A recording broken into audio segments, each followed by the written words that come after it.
Obakes have some of the most unique interactions in all of Phasmophobia, so let's talk about what makes them so special and why they are one of my favorite ghosts. First, let's look at the evidence that an Obake has. So an Obake will have ghost orbs, EMF 5, and then ultraviolet, which is the most important one that you need to remember. So ultraviolet evidence for this ghost is extremely important because it ties into their ability. So if you are playing anything on Nightmare or Insanity, anything with 2 evidence or 1 evidence, Obakes will have forced ultraviolet as a piece of evidence. This is due to the fact that Obakes will have a 16% chance of leaving a 6-fingered fingerprint on door touch interactions or cooler slaps, 2-fingered fingerprints on light switches, and then 5 fingerprints on keyboards or prison cell doors. So as mentioned, the Obake is one of the few ghosts in the game that have forced evidence when playing on Nightmare or higher. So this would mean, for example, if you were playing on 2 evidence and you've got ghost orbs and EMF 5, you could automatically rule out an Obake. Now this next part is extremely important and it does confuse a lot of people, and it feels like people do not know this. When looking at the journal entry for the Obake, it gives its strength as interacting with the environment, and Obake will rarely leave a trace. This means that Obakes have a 25% chance to not leave a fingerprint when interacting with an object where there can be one, so such as a door touch interaction or a light switch. Now the same goes with the ultraviolet footprints. It has a chance to skip a footprint, although really with the way that the salt is, it's not like a super reliable test. I wouldn't rely on that to figure out if you have an Obake, but it is there. So this is why I always recommend double checking for ultraviolet evidence whenever you are looking at it. So for instance, if you see a door touch interaction and you don't see ultraviolet evidence there one time, I would at least try it again just in case you do have an Obake. But on the other side of that, if you already know that you have ultraviolet evidence and you see a door touch interaction and you don't see a fingerprint there, then you will know that you have a likely possibility of dealing with an Obake or a mimic. Now let's talk about my favorite ability in the game and one of the reasons why the Obake is my favorite ghost. So the journal entry for the Obake states that they are shapeshifters, and this used to only mean that they were shapeshifting when leaving the 6-fingered fingerprint, but the Obakes used to be impossible to figure out in no evidence runs. So this was where the devs decided to use that shape-shifting information, and the devs made it to where the Obakes during hunts have a 6.66% chance of shapeshifting into another ghost model during the hunt, and it's guaranteed to happen at least once every hunt. I just think it's super cool whenever you're there looking at the ghost during a hunt, trying to figure it out, and then you just see it switch into some other form super quickly. It always throws me off at first and just gets a great interaction out of me. Now, this can be super hard to spot though, because like I said, you have to be observing the ghost model during the hunt, or especially for newer players, you're still just going to want to run away to a hiding spot. So obviously the best way to spot the ghost is going to be to loop it for as long as possible, because that's going to allow you to see it the most. Now, I won't go super in depth on how to loop ghosts. If you would like to see a guide on it, comment down below and let me know. But I'll go over some basics that might can help you out or get you started in that direction. So primarily when it comes to looping, you're going to want to loop it around kitchen islands, because this will cause a couple things. If you are crouching behind a kitchen island, it will break line of sight. So the idea is to draw the ghost to you, typically with electronics, and then crouch behind the island. And if you do it just right, you can get the ghost to stay attracted to your electronic equipment without speeding up, because the ghost just sensing your electronic equipment does not create line of sight, but you can keep the ghost sort of in a circle while you're also circling the island, and you can observe it for longer. Another big key to all this is to try to save your sprint as much as possible, because that's going to be your escape mechanism. Obviously, you're going to want to hold a smudge stick and a lighter while trying this anyways, but your goal is to try to see how long you can loop the ghost around to observe it the most. That's why saving your sprint is absolutely key to this. Even if you do have to sprint, you don't have to hold it the full time. Just get a little speed up to try to get away from line of sight. You're trying to be at a good angle where the ghost cannot see you, but it's still attracted to you, and looping it around. Now I'll go over exactly more of what it is that I'm talking about. All right, so we have our smudge stick, and like I said, the way that we're wanting to try to do this is to get it at a good enough angle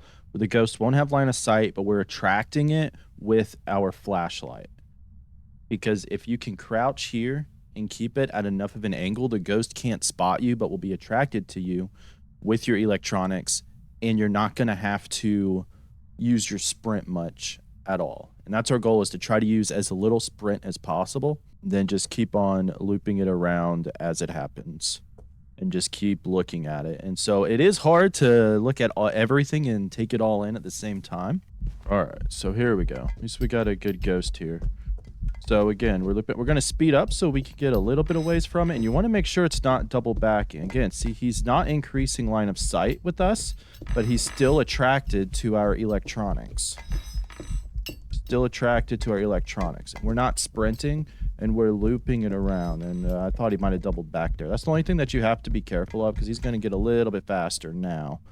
I was worried he doubled back. That's the only thing you have to look out for. That was high. Side note. Did you know what ghost that was? I think it's pretty easy to tell. If you guessed Pulte, you would be right. Looping is great at keeping an eye on the ghost to look for certain things. However, if the ghost is a crawling ghost, it's almost next to impossible to be able to loop it. And if the ghost is a phantom that stays invisible longer, it's really, really difficult. Of course, the first few times and probably many times that you try looping, it will be difficult. You will fail a lot to loop it for a long time, but of course with the smudge, you can get away safely. And if you don't feel like looping, but still want to try to look for the Obake shapeshift, what I recommend is trying to be down a long hallway and then look at the ghost for a little bit. And then as it gets closer to you, you can smudge it away and go to a hiding spot. Another thing you can do is if you are on Willow Street, you can close the kitchen doors and stay in the living room, especially if you have a hiding spot right next to you. But you can observe the ghost through the doors, and the ghost cannot see you through those closed doors, but you can see it. But don't worry, with enough practice, I know that you can get better at looping, and then you can eventually see the Obake shapeshift and hopefully love it as much as I do. Also, do you know what ghost that was? You guessed Phantom because it was invisible longer and not as visible from observing it. You would be correct. Shows how clutch sometimes that space in a Willow can be to just observe, especially as a beginner. Now, the Obake leaving a 6-fingered fingerprint is one of 6 other ghost traits that I highly recommend that you learn first when playing this game, especially if you want to get better at identifying ghosts. So click or tap the screen now to watch that. Happy hunting, everybody. Thanks for watching, and I'll see you in the next one.